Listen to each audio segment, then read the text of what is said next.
Ladies and gentlemen, good day and welcome to Indian Energy Exchange Q2 FY26 Investors Conference Call hosted by Axis Capital Limited. As a reminder, all participant lines will be in the listen-only mode and there will be an opportunity for you to ask questions after the presentation concludes. Should you need assistance during the conference call, please signal an operator by pressing star, then 0 on your touchtone phone. Please note that this conference is being recorded. I now hand the conference over to Mr. Rohan Ghiwala from Axis Capital Limited. Thank you and over to you, sir. Thank you, Bhumika. Good afternoon, ladies and gentlemen. On behalf of Axis Capital, I am pleased to welcome you all for the IEX Q2 FY26 Earnings Conference Call. We have with us the management team of IEX, which is represented by Mr. Rohit Bajaj, Joint Managing Director, Mr. S.N. Goyal, Chairman and Managing Director, Mr. Vineet Harlalka, Chief Financial Officer, Mr. Amit Kumar, Head of Operations, New Product Initiatives and Exchange Technology, and Ms. Aparna Garg, Head Investor Relations and Corporate Communications. We will begin with the opening remarks from Mr. Rohit Bajaj, followed by an interactive Q&A session. Thank you, and over to you, sir. Good evening, friends. I welcome you all to the IEX earnings call for Q2 FY26. With me today on this call are Mr. Satyanarayan Goyal, CMD IEX, Mr. Vineet Harlalka, CFO and Company Secretary, Mr. Amit Kumar, Head of Market Operations and Exchange Technology, Ms. Aparna Garg, Head of Investor Relations and Corporate Communications, and Mr. Aditya Wali. At the macroeconomic level, India remains the fastest growing major economy in the world, posting a strong GDP growth of 7.8% in the first quarter of fiscal 2026. This trajectory has been powered by strong domestic demand, investment activity, and a steady expansion of all major sectors, including industrial, services, agriculture, and construction. The Q1 number offers optimism amidst global political uncertainty as India remains a source of stability and opportunity in the international landscape. The Indian Meteorological Department has reported 8% higher rainfall during this year's monsoon, the highest rainfall in 5 years. This good monsoon is likely to strengthen the agriculture sector, potentially lifting rural incomes and supporting broader consumption trends. In addition, fiscal policy measures to reduce the GST and simplify compliances are expected to further support economic activity going forward. Consequently, the RBI has revised India FY26 GDP growth forecast to 6.8%, up from its earlier forecast of 6.5%. On the power sector front, weather continued to play a key role in this quarter as well. Electricity demand growth during the second quarter remained moderate, with a power demand of 449 BUs, higher by 3.4% on year-on-year basis. In the first 6 months of FY26, however, power demand has remained largely flat at 894 billion units, compared with 886 billion units in H1 FY25. On the fuel side, ample fuel has been available at a competitive prices. India's coal production reached 203 million tons in the second quarter of FY26. At nearly 450 million tons, production in the first 6 months of FY26 has also remained similar as compared with Q2 FY25. The coal inventory as of today, as of October 2025, stood at nearly 20 days. For the quarter, imported coal price for 4,200 GAR coal declined to $42 per ton, a decline of nearly 19% compared with the same quarter last fiscal. For Q2 FY26, prices of imported gas remained favorable at nearly $12 per MMBTU, compared with $13.6 per MMBTU in Q2 FY25. Overall, the fuel situation for the sector has remained comfortable. Let us now talk about few important regulatory updates and policy initiatives. Recently, key amendments were proposed to the Draft Electricity Act Amendment 2025, wherein state electricity regulatory commissions have been specifically empowered to determine tariff suo motu to ensure timely cost recovery and avoiding delays. Cross subsidies are to be progressively eliminated within 5 years for sectors such as manufacturing, railways, and metro operations. In a push for C&I and open access consumer, DISCOM may be exempted from their obligation of supplying to commercial and industrial user with 1 megawatt and above load. One of the DISCOM in the area shall be assigned as a supplier of last resort. The proposal should open up DISCOM resources for supply, avoid trying up standard power, and enhance competitiveness of the C&I segment. Draft provides for specific penalty of 45 paisa per unit for RCO non-fulfillment. Further, the draft also allows for contract for difference, CFD, based products for the development of the market. In an earlier order, CERC streamlined predefined time slots for trade under TAM contract across exchanges. Public consultation for these predefined slots have been conducted, and the final order has been reserved by the CERC. The regulator also proposed modification in the price discovery mechanism of the day-ahead contingency segment from the current continuous matching to uniform price step auction through draft amendments in the Power Market Regulation 2021. Stakeholder comments on these amendments have also been completed. This order will help improve liquidity in TAM and DAC segments. CERC had issued draft guidelines for Virtual Power Purchase Agreement, VPPAs, earlier this summer. Consultation and due proceedings with regard to this have been completed. The draft recognizes power exchanges as authorized platforms for sale of electricity by RE generators under VPPA arrangements. Renewable generators entering VPPAs may sell the electricity component in the collective segment on the power exchanges. This would help increase volume on exchanges. In another development in reference to the carbon market, the CERC issued draft regulations for trading of carbon credit certificates for both obligated as well as non-obligated entities through power exchanges. The stakeholder consultation have been completed and final regulations are likely to be issued in due course. Further, greenhouse emission intensity targets have been notified for 271 obligated entities across sectors such as aluminium, chlor-alkali, cement, and pulp and paper. The final notification regarding this has been published by Ministry of Environment, Forest and Climate Change after conducting stakeholder consultations. This development marks on an important milestone for commencement of carbon credit certificates trading on power exchanges in the near future. In August, the CERC issued amendments to General Network Access (GNA) regulation, introducing network access for solar and non-solar hours for all RE-based projects. The amendment aims to tackle the inefficiencies by introducing time block-based restrictive access to ISTS system, thus aligning capacity allocation with resource generation. These provisions would improve network utilization and optimize cost going ahead. During the second quarter, the MOP issued the final notification on Renewable Consumption Obligation, RCOs.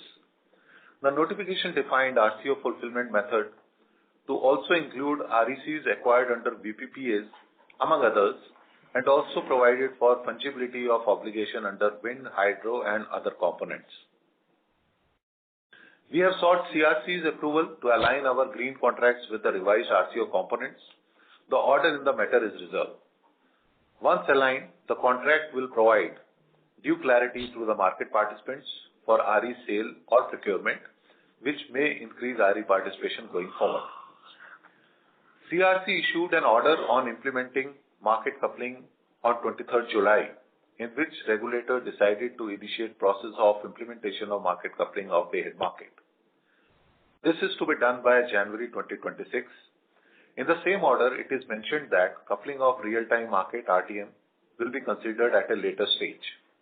The order also talks about running a shadow pilot for coupling of term-ahead market and stakeholder consultation for RTM and SCED coupling. Further, in this order, CERC has directed staff to initiate consultation with Grid India and all exchanges on the operational and procedural aspects of day-ahead market coupling, including identifying and proposing amendments required in various regulations. IEX has filed an appeal against this order in Appellate Tribunal for Electricity, APTEL.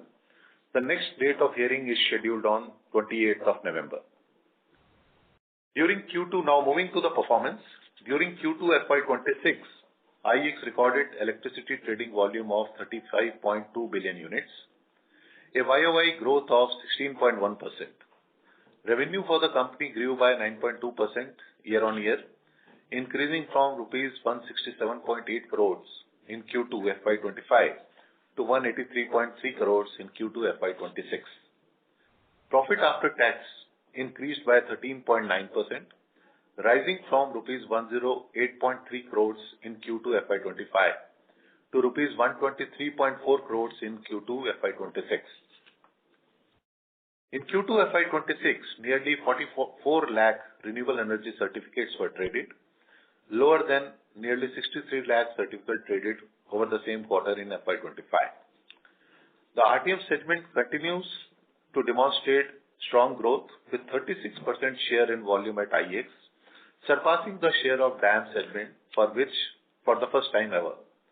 For Q2 FY26, RTM volumes at nearly 15 billion units were higher by 39% on YOY basis, highlighting the segment's critical role in helping DISCOMs, open access consumers, efficiently manage short-term needs. RTM's ability to offer flexibility and immediate responsiveness underlines the opportunity to efficiently integrate renewables with the grid. Green market volume in Q2 FY26 rose 17.7% on YOY basis to 3 billion units compared with Q2 FY25. This segment advances integration of clean sources such as solar and wind into the grid and helps obligated entities, including DISCOMs, meet their renewable purchase obligations. With an increase in hydro, wind, and sustained supply from coal-based generation, supply liquidity on power exchanges improved and led to substantial drop in prices. In Q2 FY26, sell bids in day-ahead market of IEX increased by 39.3% on a YOY basis. As a result, average day-ahead market price was rupees 3.93 per unit, down 12.5% on YOY basis, while price in the real-time market averaged at 3.51 per unit, a 16% drop. With regards our product pipeline, we continue to await approval from CRC on our petition to extend term ahead market contracts from 3 months to 11 months.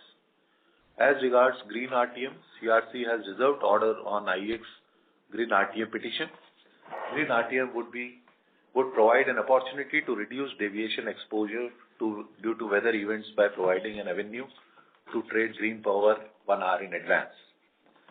Further, to facilitate merchant storage capacity in the country, we have filed a petition with CRC for introduction of peak DAM and peak RTM segments.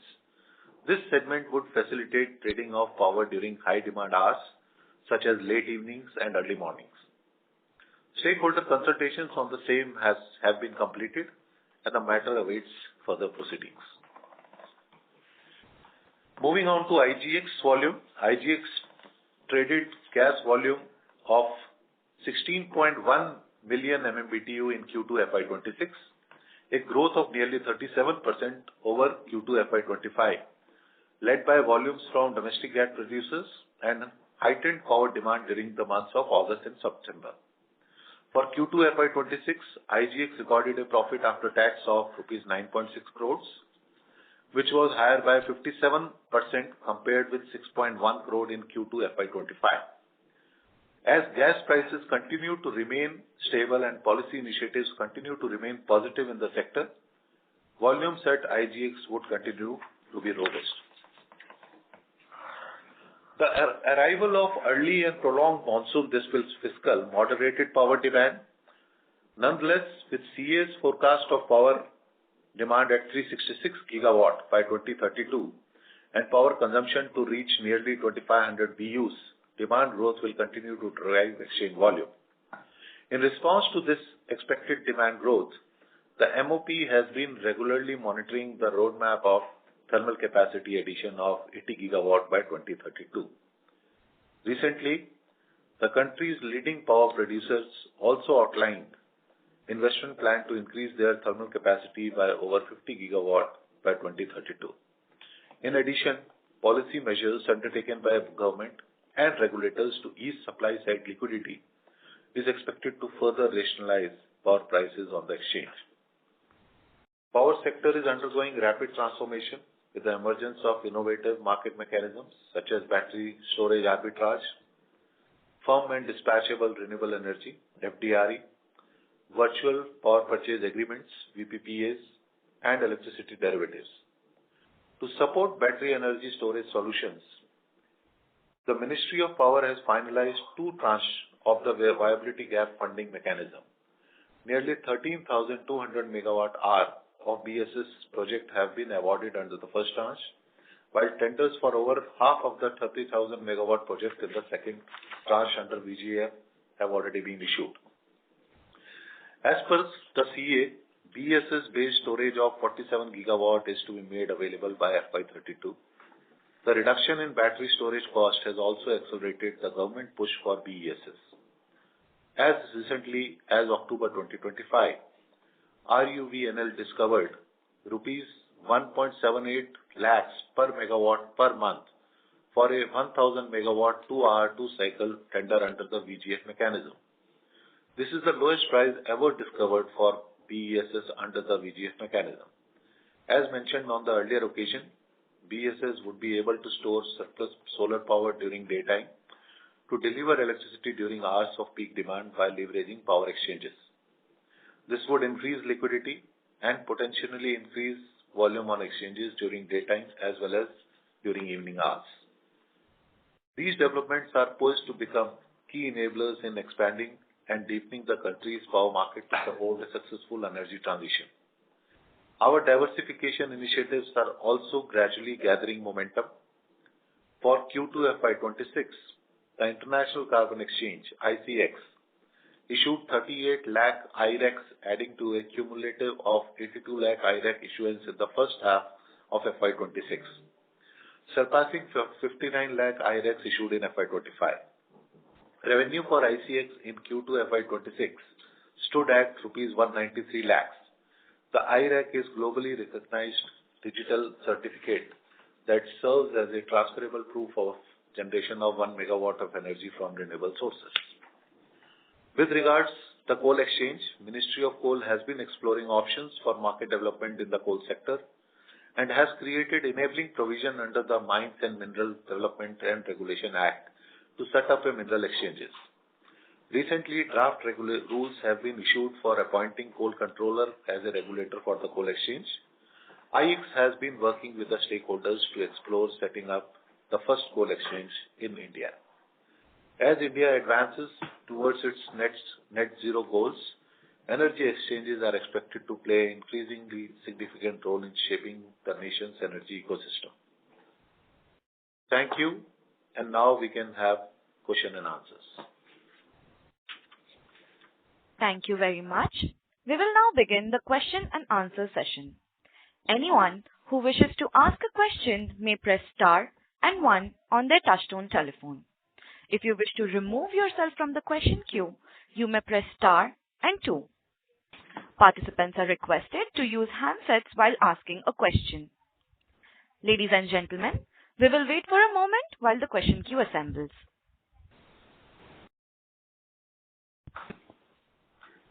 The first question comes from the line of Ketan Jain from Avendus Spark.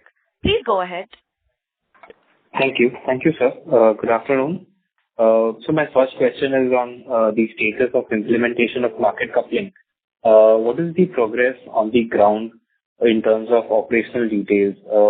Where you guys asked to make a software, or what has been the progress, and is it on time to get implemented by Jan 2026? Good afternoon.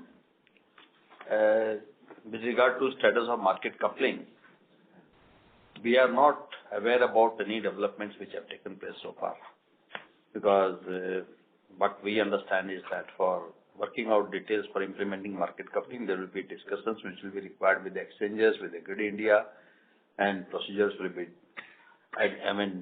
worked out, and regulations amendment will be done. Maybe those drafts will be issued for public consultation. So to best of our knowledge, so far, nothing like that has happened. So we were not contacted by the regulator or Grid India for developing any software. It's still no contact from them. We are not aware of any such program. Program about how they want to implement it, when they want to implement it. Understood. Sir, also if you could provide us with how IEX will play a role in coal exchange and in the carbon exchange, if there is any development in that. See, as far as carbon trading is concerned, as per the regulations, this will be CRC is the regulator for the carbon credits. And the trading of carbon credits will happen on all the three exchanges which are regulated by CRC. So that means the existing exchanges, IEX, PXIL and SPX will be able to do the trading of carbon credits. Coal exchange, yes, Ministry of Coal is in the process of issuing the rules for this, and they will make Coal Control of India as the regulator for this thing. Then they will have to draft regulations and do public consultations and finalize the regulations. Thereafter, interested parties can apply for the license of coal exchange. So as we told in the past also, we are definitely interested in this area, and we are doing necessary preparatory work. As and when regulations are notified, we will apply for this also. Understood. So my last question is on the volume growth. So we've been doing 16% electricity volume growth till now. What is your guidance on FY26? How will we end? And in next year, what's your volume guidance for electricity volumes? So far in the first half of the year, the demand in the country has been practically flat. In spite of that, we have done a volume growth of almost about 16%. So for the remaining period also, we expect reasonably good growth. We should be able to maintain a growth between 15 to 20%. And for FY27, sir, any view on that? Will be difficult to say at this stage. It all depends in the sector. How will be the demand work out, weather conditions, what those will be. So, but we were saying that we have been achieving a growth of, on an average, almost about 20% growth in the last 5 years. So we should be able to achieve that. India is a growing economy, developing economy. So if we have to grow at a rate of 6 to 7% in the GDP, definitely the electricity demand is also going to grow. And as far as electricity is concerned, the whole electrification of economy is happening. A lot of things are happening in the electricity sector, EVs and data centers. So now the batteries are also becoming commercially viable. So a lot of storage is happening. If that happens, then the daytime surplus power can be stored and evening hours the power can be used from the batteries. And exchange will definitely play a very critical role in all these activities. So I'm sure growth potential, what we have achieved in the past, we should be able to sustain in future also. Understood. Yeah, thank you and all the best, sir. Thank you. Thank you.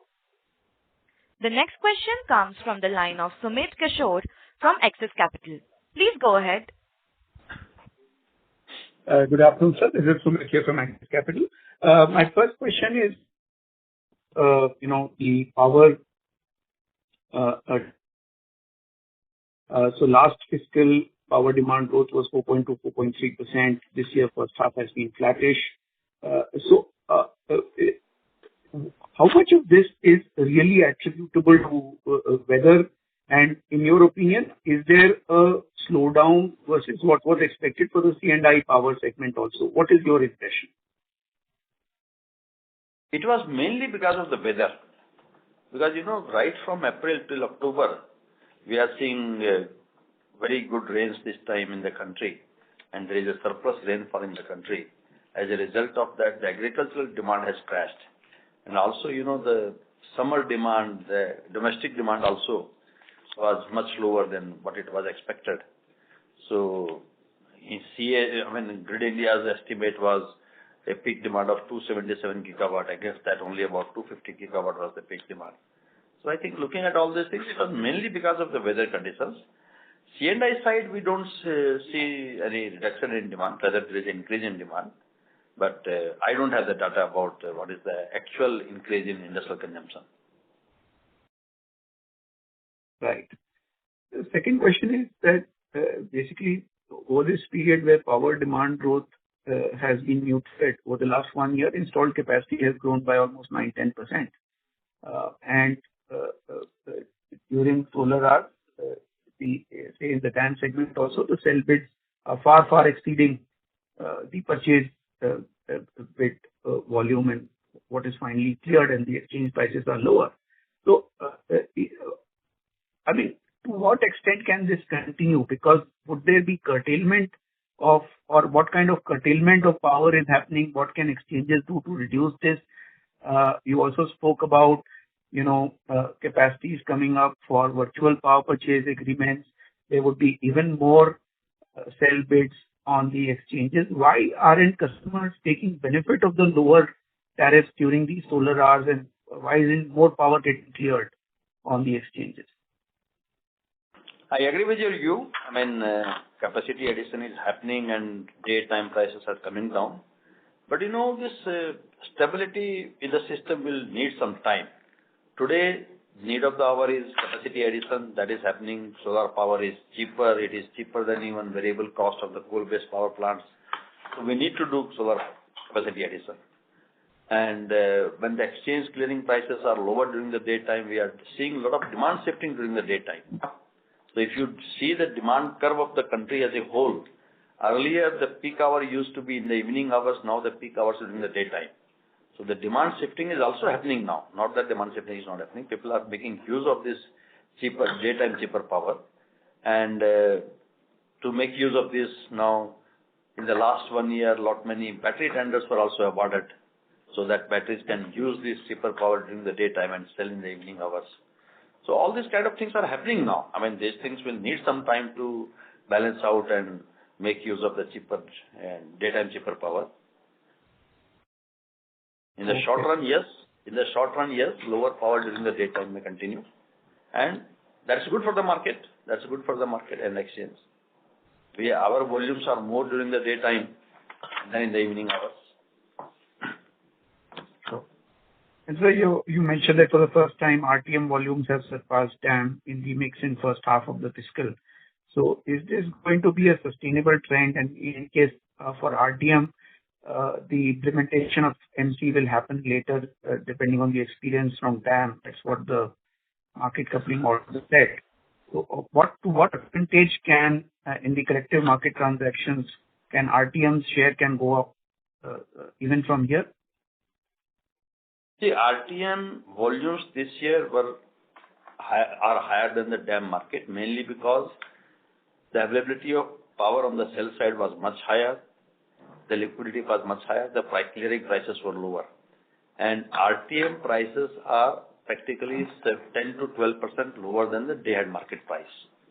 Oh. So many of the distribution companies are taking advantage of this lower RTM prices and purchasing power in the RTM market.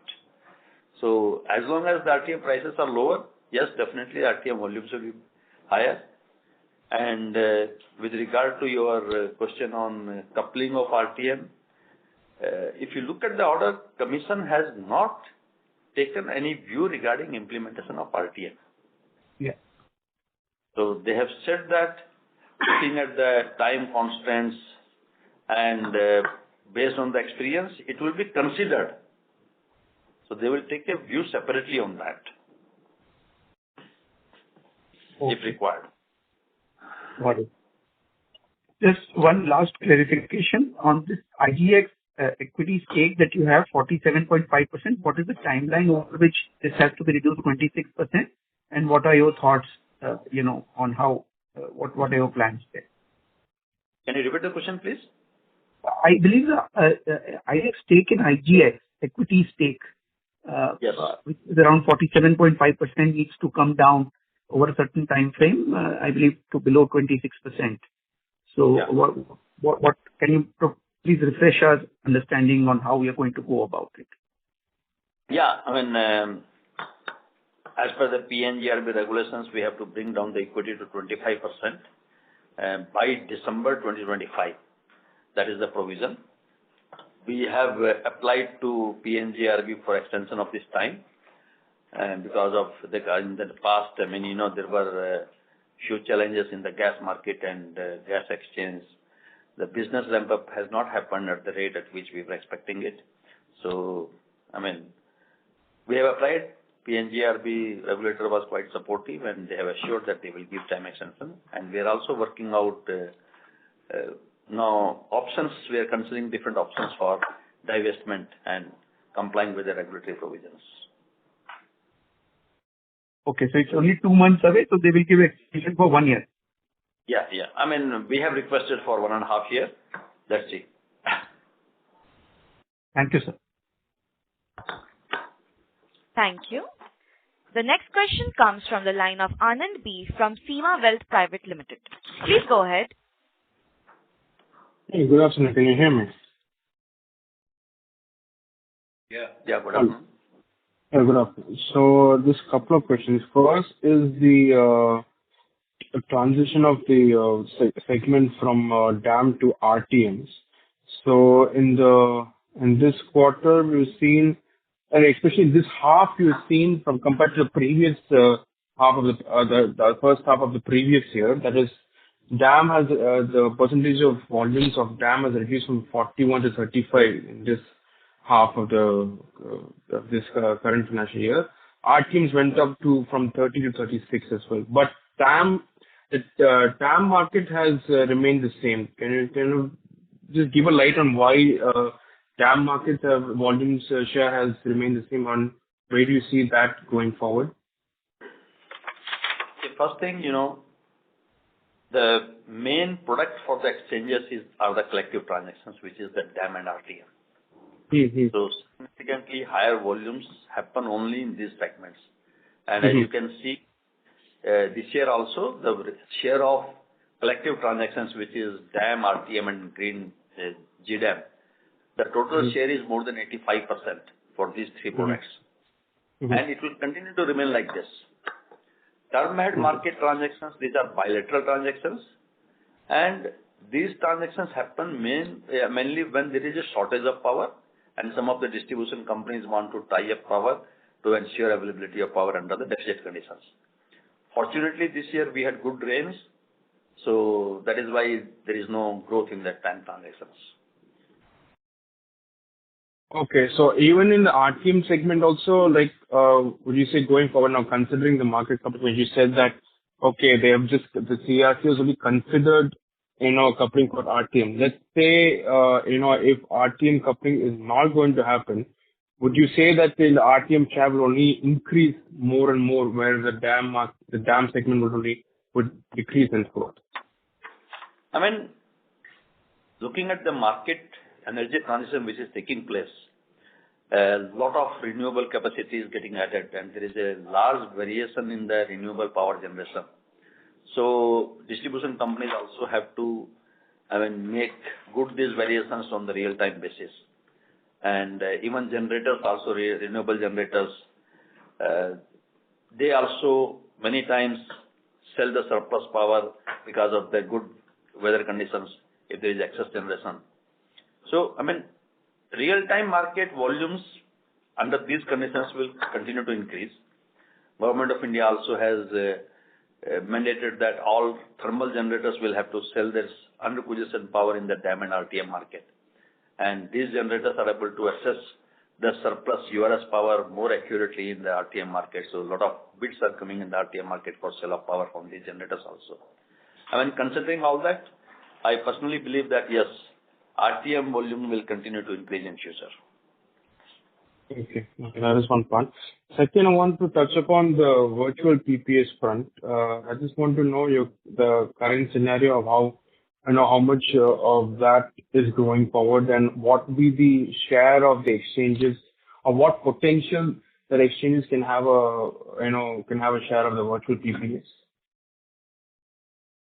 See, virtual PPAs are normally done by the industries or multinationals when they want to comply with the RPO obligations or their sustainability targets. And under that, what they do is they get into a contract with the generator and they commit them a fixed price. The generator sells power in the market. And difference between the market clearing price and his contracted price is to the account of the multinational who has contracted this. In turn, the green attribute goes to the multinational. Now, under this kind of a contract, what we understand is that yes, couple of VPPAs have been signed, and I think almost about 2,000 megawatt of VPPAs are under operation or under execution. So, and that power is coming to the market for sale. 2,000 megawatts of virtual PPAs. Yes. Okay. And in any case, most of these VPPAs are for the solar power, and during solar time, in any case, we have a lot of cell available. We have cell available to the extent of more than 50,000 megawatt. So, if there are more virtual PPAs, there will be more cell during this hour. Okay, and you're saying in the 2,000 megawatts virtual PPAs, how much the entire share is coming to the exchange, or only a certain portion of it? Entire is coming to the market. Okay. Any estimates of how much can come to IEX specifically, or any idea about it? Can you repeat, please? Any idea how much of that can come to IEX specifically? No, and in fact, the entire is coming to the IEX because they are mostly selling in the day-ahead market. Okay. Okay, thank you so much. Thank you. Thank you. The next question comes from the line of Vikas Kasturi from Focus Capital. Please go ahead. Good afternoon, sir. I had a couple of questions. So the first one is, when I see the gas exchange prices, I think these are US numbers, we are somewhere close to about $4 per MMBTU, whereas our GIXI prices are somewhere closer to about $11.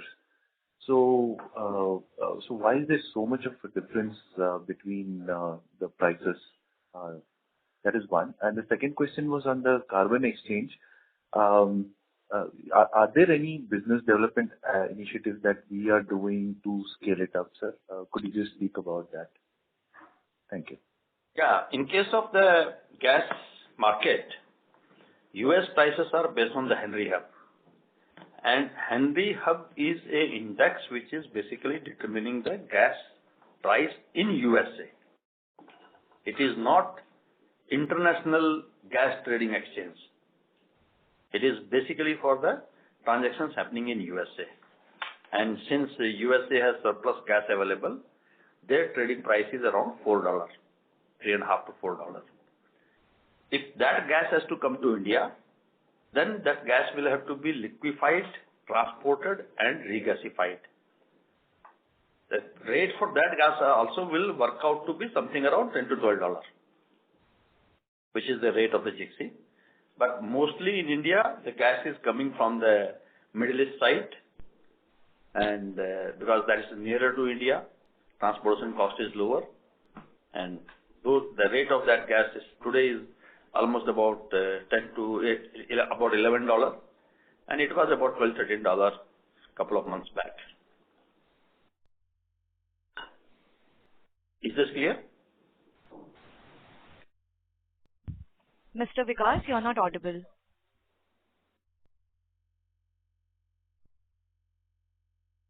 Mr. Vikas, please unmute your line.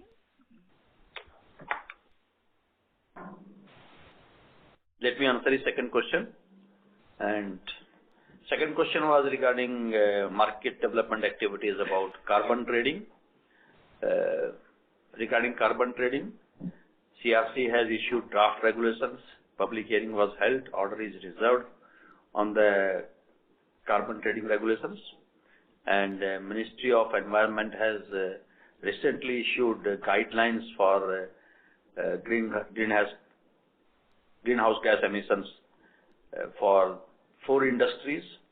And after that, these industries will have to comply with this. There will be an audit for that. And thereafter, the industries who are overachieving the targets, they will be issued carbon credits, and industries which are not achieving it, they will have to buy the carbon credits. So I think all this process will need another 1.5, maybe 1 to 1.5 year, and thereafter the carbon trading will happen.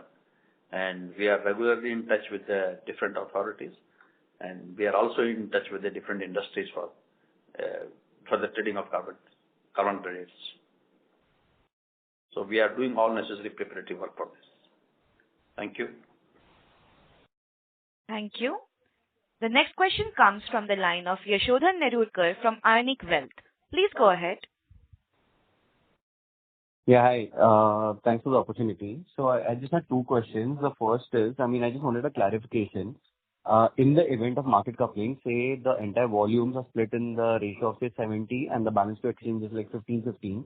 So will IEX be responsible for clearing the 70% of the volumes, as in even if the price is discovered by say third entity like the market coupling operator, would IEX be responsible for clearing the 70%? So would they be getting paid for all the buys and sells that they have got on the exchange? So that's first question. And second question is, you always in every call talk about the different developments and draft amendments that the regulator has been looking to sort of implement. What is the progress of all these developments, and how soon can we expect some of the key developments to actually materialize, and what sort of benefits would IEX actually accrue from those developments is the second question. Thank you. Your first question was clearing of the volumes. See, whatever buy bids and sell bids will come on the IEX platform, and whatever is cleared after the market coupling, we will settle those bids. Suppose I got sell bid of 500 million units, buy bids of 200 million units. Out of that, after the clearing, after the price discovery happened at the centralized location, out of that, my 200 million units of sell bids are cleared and 150 million units of buy bids are cleared. So that means I will get from this 200 million units buyers, money I will get from them. I'll get from 150 million unit buyers, and this money I will pay to the sellers who have sold 200 million units. In addition, I will also get money from the other exchanges whose buyers have cleared against the sell from my sellers. So there will be inter-exchange settlement also. So whatever volumes are cleared on IEX platform, we will do the settlement for that. Okay, perfect. That answers my question. And secondly, about the developments and how material would they be, and how soon can we expect the progress to happen in those? See, if you look at the government and regulators, everybody is basically interested in development of the market. And there are many such initiatives which are being taken by the government. In the past also, if you see the late payment surcharge which came streamlining the payments for the generating companies, that brought in the financial discipline in the sector. And as a result of that, the capacity addition is happening in the country now. Then there was the amendment in that all generators will have to sell the URS power on the exchange platform. As a result of that, we are getting a lot of sell bids on the exchange platform. On few days, what we see is in the day-ahead market, we get sell volumes of almost about 150 million units to 200 million units. Similar in the RTM market, also 200 to 250 million units kind of sell bids are coming. So, and now Government of India has proposed amendment in the Electricity Act. And as per this, again, this is basically for bringing viability in the power sector, improving performance of the distribution companies. So if that happens, definitely the demand for the power is going to increase, and this will definitely help exchanges to grow business. Same thing from the regulator also. VPPA provisions were approved, and I think 2 years back when the GNA was implemented, that has also streamlined all this network connectivity and the charges for the short-term transactions. So I think all this streamlining is happening. This is keeping in view how to develop the market in the country. Now we are talking about the capacity market, that if a distribution company do not have adequate capacity which is required for meeting the demand, how can they buy that capacity, how to develop the capacity market. So these things are happening. So these things don't happen every day, but it's a continuous process, and the government and regulator both are working in the direction of developing the market in the country. Okay, fair. That answers my question. Thank you so much. Thank you. The next question comes from the line of Faisal Zubair Hawa from HG Hawa and Company. Please go ahead. So, as far as the legal cases are concerned, what kind of forum are now we being represented on this coupling matter, and when is the next hearing? I'm not clear about your first question. The next hearing is on 28th of November. And this is with CERC? Next hearing is in APTEL, Appellate Tribunal of Electricity. Okay. And sir, what is the kind of technology changes that we can bring in so that we don't lose much volume even if coupling does happen? See, we are working in the company, and what kind of changes in the system we have to do, what kind of technology support we need to provide to our customers to create customer loyalty. So all those things are being worked out. I don't think on this call it will be possible to elaborate on those things. So we are definitely going to take technology intervention to ensure our customer share. Okay, sir. Thank you very much. Thank you. The next question comes from the line of Archit Agrawal from StepTrade Capital. Please go ahead. Hello. Yeah, am I audible? Yeah, you are audible. Yeah. Sir, my question is, so what steps is IEX taking to diversify the revenue stream after market coupling will happen, so the revenue will decrease? Now, why are you saying after market coupling the revenue will decrease? We are making all efforts to ensure that we retain our market share, and volumes are increasing every year. So I'm sure. If you look at the result, right? So volume is not significantly increased, right? So after this market decoupling, actually it seems monopoly is not there, right? So what I am asking, my question is, please hold the line. Coupling has not happened. Okay. So coupling only order has been issued. Coupling has not happened, so there is no change in that. Mm-hmm. And volumes have increased by 16%. I think you are not keeping track of the results. Better do that and then ask question. Next question, please. Thank you. The next question comes from the line of Aditya Raval from Essential Research Partners. Please go ahead. Good afternoon. Hello. Good afternoon.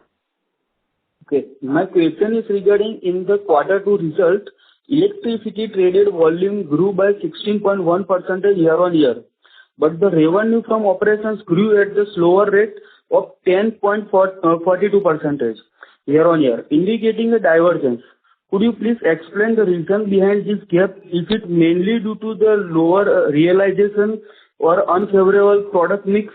And what steps is the company taking to address this issue going forward?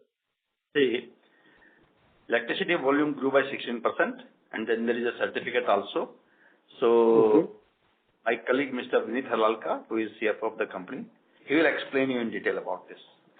So, when we look at the total volume, the electricity volume increased by 16% during the quarter on year-on-year basis. But the certificates, the REC certificates volume was a bit lower. And secondly, if you can recall, last year in the month of August, we reduced our transaction fee on the certificates from 40 rupees to 20 rupees. So during the previous year quarter, the full 40 rupee fees was being charged, and this quarter it was 20 rupees. So it's a mix of both, slightly lower certificate volume and the lower the transaction fee, which is resulted in the overall operating revenue lower than the increase in the electricity volume. I hope this clarifies. Yes, sir. Okay. Thank you. On the electricity side, the increase in the revenue is 16%. On the certificate side, the increase in revenue is minus 53%. So as a result of that, total revenue increase was only 10%. Yes, sir. Yes, sir.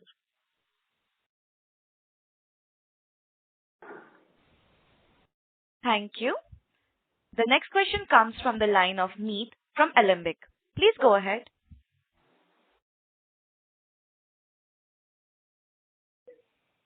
Hello, am I audible? Yeah, you're audible. All the questions have been answered. Thank you. Okay, thank you. Thank you. The next question comes from the line of Chirag from Keynote Capitals. Please go ahead. Yes, thank you for the opportunity. My first question is, what is the settlement obligation payable as of H1 FY26? H1. Yes. The settlement payable is keep on changing depending upon the volume and price. If you look at the balance, the closing balance as on 30th of September, the total payable amount was near about 500 crores. Okay. My second question is related to product-wise market share. Is it possible for you to share that? Yeah. Mr. Rohit will respond to this question. Rohit MD of the company. So if I talk about Q2, so our electricity market share is 84%, and certificate market share is little above 50. So overall is about 75%. But what we have seen in the past couple of years, product-wise, IDEM and RTM is 100%, 99% precisely, and in the other TAM segments, it is 35%. Overall, as I said, electricity is 84%. Got it. So just one thing I wanted to understand: if market coupling goes forward, apart from the tech, are we willing to go into price wars also if that takes place? See, let the coupling happen. We will look at the market conditions and take a call based on that. I don't think we need to decide that thing today itself. Right. And as for you, But I can tell you one thing. In the term ahead market, all three exchanges are active, and there also the price war is not there. So I don't see any such situation that after coupling there will be a price war in the DAM market. Why should we talk about war here? Let us talk about peace. Fair enough.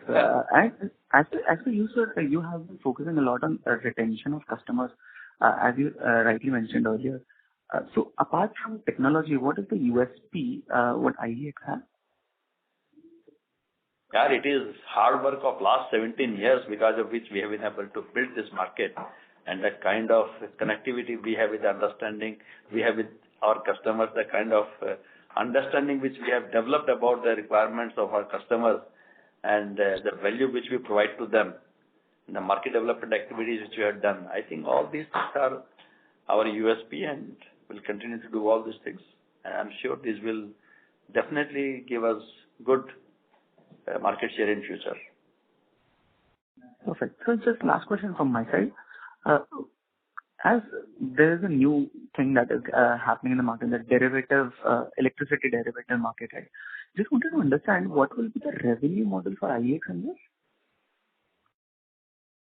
We have an agreement with MCX that they will share a part of their revenue with us because they are doing the settlement based on our clearing price. But if you look at the volumes which are happening in the derivative market for the month of August, September, October, these are negligible. So I don't think at the moment there is any point in talking about the revenue model out of that.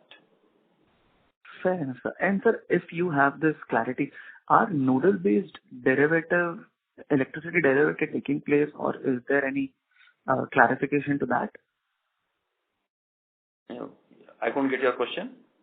So in US, electricity derivative market takes place has been very flourished because of the nodal-based electricity derivative. So if there is a node in Los Angeles per se, derivatives are traded based on that nodes. So just wanted to understand, is such kind of development in US electricity market is different, and that is why derivatives are also based on the nodes. In India, we have, you can sort of uniform transmission price within a state, and the derivatives are also based on that. These are basically zonal.